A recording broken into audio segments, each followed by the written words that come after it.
Hey guys, welcome to today's video in which we're going to be covering the Artillerist class in Lost Ark. The Artillerist class is somewhere between a machine user and a bowman that you would imagine in a generic fantasy MMO. However, it uses a variety of different machine guns like turrets, flamethrowers, electric beams, and anything kind of mechanic when it comes to long range DPS. Featuring high DPS, a strong leveling process with lots of stuns and AoEs, it is a nice welcome asset to a party because it can do quite a lot of DPS. However, it isn't quite as supportive as some other classes.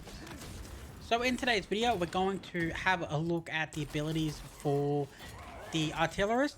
However, we are going to be skipping over the Artillerist leveling in this video because I believe the Artillerist leveling is so easy and straightforward that nobody needs a few minute guide to tell them to basically use one ability because it's that strong when leveling up. Okay, so let's get into it. So let's look at the Artillerist skills. First up, we have Enhanced Shot, Thrust Shot, Gatling Gun, Buckshot, Napalm, Rocket Barrage, Flamethrower, Swing, and your first awakening will be Missile Saturation.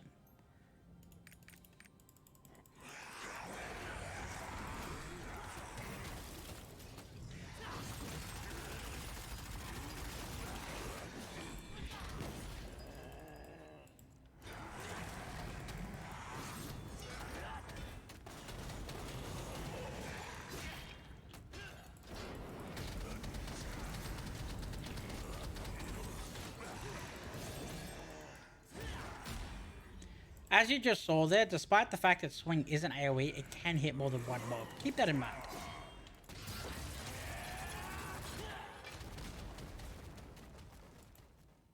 For the second set of abilities, they are Airstrike, Jumper Bombing, Summon Turret, Plasma Storm, Gravitational Explosion, Frontal Bombing, Missile Bombing, Energy Field, and your second awakening is Heavy Turret.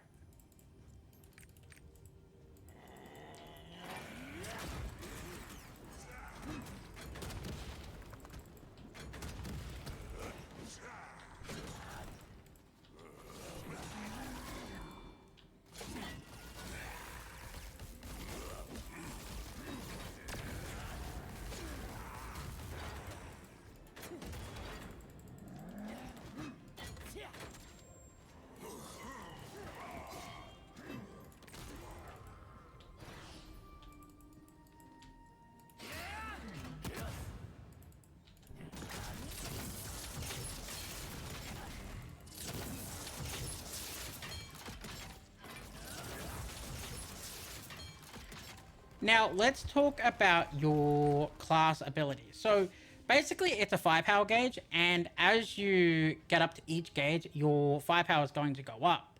So, it'll be 10%, 20%, 30%. Now, as you can see here, I have firepower damage 30%. The reason for that is because my gauge is completely full. When your gauge gets to 1 bar, you can click your Z key and go into this form to use these abilities here.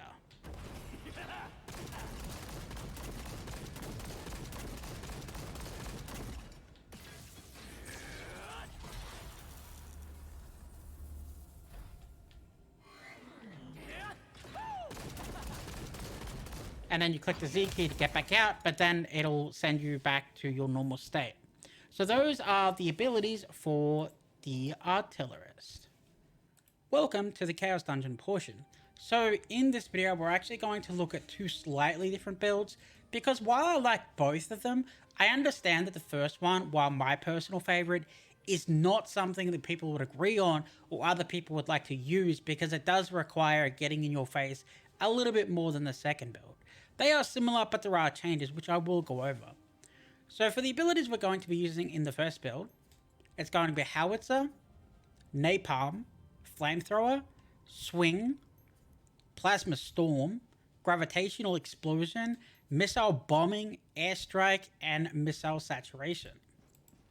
So like many of my guides, I like to shoot abilities from left to right when it comes to the Chaos Dungeons, because the mobs are usually funneling in towards you. And if they're not, you can take a couple steps back and bring them all in. So first up, we have Hauser. So Hauser is going to debuff the enemy by 10%, 12% for 10 seconds. So this is really good, and you're going to want to make sure that you use it before you unload your combo. Next up, we have Napalm. Basically, if enemy gets really close to you, and it works as a jump back. Next up, we have Flamethrower. High DPS ability, as you can imagine, walking backwards when kiting in a Chaos Dungeon, extremely effective. Now, here's the controversial ability. So here's Swing. So what Swing's going to do is it's going to stun any enemy it hits. If you have more skill points, you can go to level 2 in Swing and increase the stun duration. Apologies, not increase the stun duration. You can make it an AoE in the second row, and you can actually AoE stun everything around you, which I find to be particularly helpful with this class. The downside with this class, in my opinion, is that, for example, let's click my ultimate ability here. If the boss moves from over here to over here, or here to anywhere else, even towards me, all of that's going to miss. So, if anything, this class's downside is the fact that you need to know where the enemies are going before you use an ability. Otherwise, they're not going to get hit by your damage, and I'm sure you all understand how annoying that is. So, throughout this build, it's actually pretty heavy on the stunning enemies and making them stay still, and not necessarily just going damage and then missing all the damage because you couldn't get them to stay still. Okay, so that's the reason I use Swing. So next up we have Plasma Storm. It's basically just a filler ability that's AoE, does damage. It can be used with a stun as well, although I don't do that. Gravitational Explosion. A Mine. And then your big AoE would be your Airstrike. And then you use that alongside your ultimate. Okay, so the methods that I'm going to use is there's two main ones. So let's spawn in some monsters. So first off, you can use Gravitational and Bombing. So put the bomb down, Gravitational Field. They get bombed. Now they're stunned, now I walk away. As you can see, they can't move because they're completely stunned. And they're not going to get anywhere near me before I kill them. So that's one way of doing the combo. Or you can do it another way. For example, let's spawn them in. We can only throw the bomb out. Then we can use the fire. Then we can use the explosion. And now they're stunned again. Then you can throw out the next ability while they're stunned. Okay, so these guys are dying a little bit too quickly. So let's spawn a slightly bigger monster. So basically the rotation that I'd recommend is whatever it feels for you. So generally you're going to want to stun them with an ability like Swing, or you can stun them with Gravitational Explosion, Missile Bombing. It's all about stunning them, keeping them still, and then doing damage to them when it comes to the bosses. However, when it comes to the little monsters, let's actually spawn in a bunch of little ones. I'll show you what I mean. So let's use this ability here. That did not go off. Let's try using the ultimate. That's going to hit them because they're really close to me. But it's not going to hit any boss that moves around. So we'll spawn that in. We're going to need a seed monster for this, it seems. Okay, so we're going to weaken. Which I completely missed. That was a whiff. So as you can see here, I can't stun this dude. So it's actually kind of annoying for this class. Keep moving back, keep moving back, keep moving back.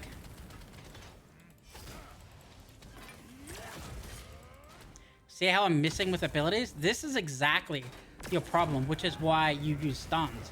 Like, I've definitely had some people tell me that you shouldn't use stuns because you're losing damage, but you're seeing exactly why you use stuns, because you're going to miss all your abilities, which quite frankly is really annoying.